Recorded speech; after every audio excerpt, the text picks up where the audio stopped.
আজকে যারা এখানে স্বজনহারা বেদনা নিয়ে আছেন, আমি তাদের সাথে সমন্বিতা জানাই, কারণ আমিও আমার বাবা মা ভাই সব হারা, এখন তো ঘর হারা, বাড়ি হারা, সবকিছু হারা।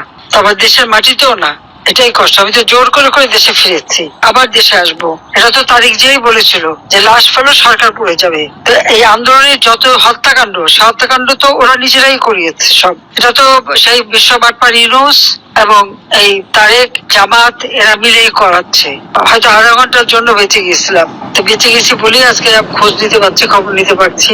আর সবই হারিয়েছে, আমার হারাবার কিছু নেই। সব ছেলে মেয়েদের বিরুদ্ধে মামলা দিয়ে তাদের সাজা দিয়েছে। আমার বোনটাকে পর্যন্ত মিথ্যা মামলা দিয়ে সাজা দেওয়া, প্রত্যেকের বিরুদ্ধে মিথ্যা মামলা দিয়ে সাজা। আর কত যে শত শত মামলা আওয়ামী লীগ নেতাকর্মীর বিরুদ্ধে, কয়েক লক্ষ মামলা দিয়েছে। আমাদের প্রায় 10,000 নেতাকর্মীর হদিস পাওয়া যাচ্ছে না, মেরে মেরে গুম করে দিয়েছে, নদীতে ভাসিয়ে দিয়েছে, আগুন দিয়ে পুড়িয়ে দিয়েছে, তাদের কোন ঠিকানাও পাওয়া যাচ্ছে না। এইভাবে তারা ধ্বংস করার চেষ্টা করছে, কিন্তু পারবে না।